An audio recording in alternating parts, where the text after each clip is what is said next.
Hi guys, welcome to kick Kalyan Dev vlogs. ఈరోజు మేము తిరుపతికి వెళ్ళినాము. ఇది వచ్చేసి గుంటూరు టు తిరుపతి ఎక్స్ప్రెస్.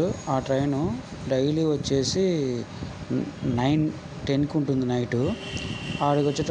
అక్కడికి తిరుపతికి పోయేటానికి 3:50 అట్లా అవుతుంది. ఈ ట్రైన్ నెంబర్ వచ్చేసి 17261. ఇది 4 ఆ టైంలో కల్లా వెళ్తాము మనము. అలా వెళ్ళి విష్ణు నివాసంలో అక్కడ లాకర్స్ తీసుకొని అక్కడ ఫ్రెష్ అప్ అయ్యి విష్ణు నివాసంలో రిసెప్షన్లో వచ్చేసి 7:30కి అలా ఓపెన్ చేస్తారు. ఓపెన్ చేసిన తర్వాత అక్కడ ఒక స్లిప్ ఉంటుంది, పాంప్లెట్ టైప్ ఉంటుంది. ఆ పాంప్లెట్లో అంటే లోకల్లో ఉన్న టెంపుల్స్, తిరుపతిలో ఉన్న టెంపుల్స్ మొత్తం చూపిస్తారు. ఎంత పర్ హెడ్కి వచ్చేసి 200. ఇదే చూడండి పాంప్లెట్. దీంట్లో వచ్చేసి 200 పర్ హెడ్కి. ప్రతిరోజు డైలీ ఉంటుంది ఈ బస్ జర్నీ. ప్రతి 6 టెంపుల్స్ తిప్పుతారు. ఇది వచ్చేసి గజశాల చూడండి. మనం లోపలికి అలో ఉండదు, వాళ్ళు మంది ఉన్నారు కాబట్టి అలో ఉండదు. కావాలంటే వెళ్ళాలనుకుంటే వెళ్ళొచ్చు, బట్ అప్పుడు ఆ రోజు మేము పోయినప్పుడైతే అలో లేకండి, ఎందుకంటే వాష్ చేస్తుండ్రి దానిని, ఏనుగుల్ని. ఇది వచ్చేసి ఫస్ట్ టెంపుల్ వచ్చేసి మన జర్నీలో బస్ జర్నీలో ఫస్ట్ టెంపుల్ వచ్చేసి శ్రీ పద్మావతి అమ్మవారి టెంపుల్, అలివేలు మంగాపురము. ఇదే చూడండి ఫ్రంట్ వ్యూ. ఇది టెంపుల్ ఫ్రంట్ వ్యూ. ఇది మేము వెళ్ళినప్పుడు వచ్చేసి వర్షం పడింది, ఆడ చిత్తడిగా ఉండే. అందులో బ్రహ్మోత్సవాలు ఆ టైంలో, అందుకు ఫుల్ బిజీ ఉండే.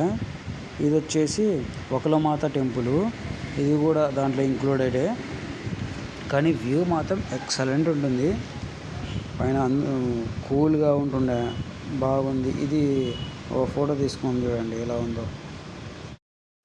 వకులమాత టెంపుల్ వచ్చేసి పాత కాలువలో ఉంటుంది. ఒక ఏరియాలో పాత కాలువ అని ఒక ఏరియా ఉంది. తిరుపతిలోనే వస్తుంది. అది కూడా పాత కాలువ అని ఉంటుంది చూడండి. వ్యూ చూడండి ఎలా ఉందో.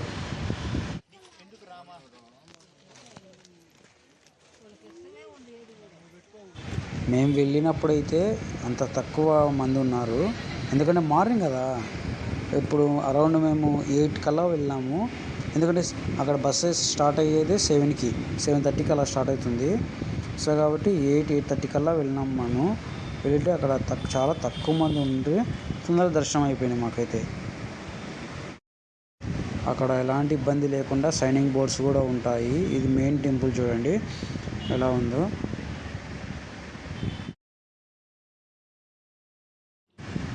ఇక్కడ దర్శనం అయిపోయిన తర్వాత ఇక్కడ నుంచి రావాలి. ఇక్కడ నుంచి ఆడ ప్రసాదం ఇస్తారు. ఆ లాస్ట్లో ఆడ ప్రసాదం తీసుకొని వ్యూ చూసుకుంటే బాగా తినచ్చు. ప్రసాదం అయితే బాగుంది చూడండి. వ్యూ చూడండి ఎలా ఉందో. కూల్ క్లైమేట్ ఉంది ఆ టైంలో మేము పోయినప్పుడైతే. అక్కడే బస్ పార్కింగ్ ఉంటుంది, వెహికల్ పార్కింగ్ ఉంటుంది. ఆడ ఆర్చ్ కనబడుతుంది కదా అక్కడ.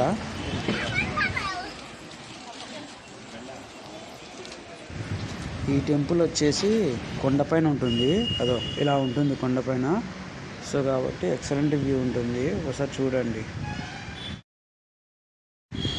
ఈ టెంపుల్ వచ్చేసి శ్రీ కళ్యాణ వెంకటేశ్వర స్వామి టెంపుల్ అంటారు. ఇది శ్రీనివాస మంగాపురం ఏరియాలో ఉంటుంది. చాలా ప్రశాంతంగా ఉంది. ఈ టెంపుల్ వచ్చేసి శ్రీ అగస్తేశ్వర స్వామి టెంపుల్, తొండవాడలో ఉంటుంది. ఈ టెంపుల్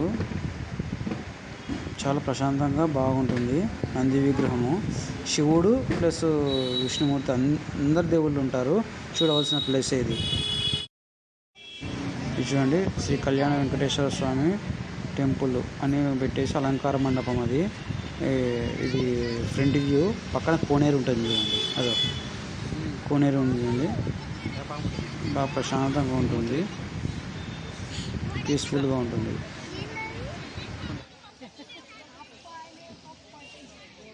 ఐదో టెంపుల్ వచ్చేసి శ్రీ కపిలేశ్వర స్వామి టెంపుల్. ఈ టెంపుల్ తిరుపతిలోనే ఉంటుంది. మేము పోయినప్పుడైతే సన్నగా దారలాగా పడుతుండే వాటరు, జలపాతము.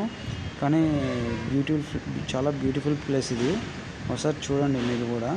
వాటర్ ఉన్నప్పుడు మాత్రమైతే కంపల్సరీ చూడండి. మేము ఉన్నప్పుడైతే తక్కువ ఉండే, వర్షాలు పడుతుండే కానీ తక్కువ ఉండే వాటర్ అప్పుడు. లోపలనే కపిలేశ్వర స్వామి టెంపుల్ ఎదురుగానే శ్రీ నరసింహస్వామి టెంపుల్ కూడా ఉంది. అది కూడా చూసి దర్శించుకోండి.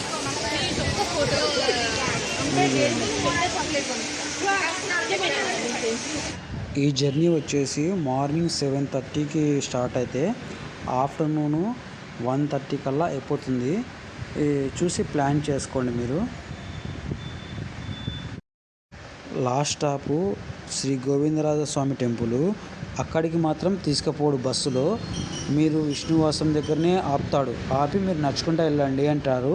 అట్లా అనకుండా మీరు ఆర్గ్యూ చేయండి, పిలుచుకపోమని చెప్పండి, బాగుంటుంది. ఎందుకంటే వాళ్ళు అక్కడ విష్ణునివాసం దగ్గరనే ఆపుతారు.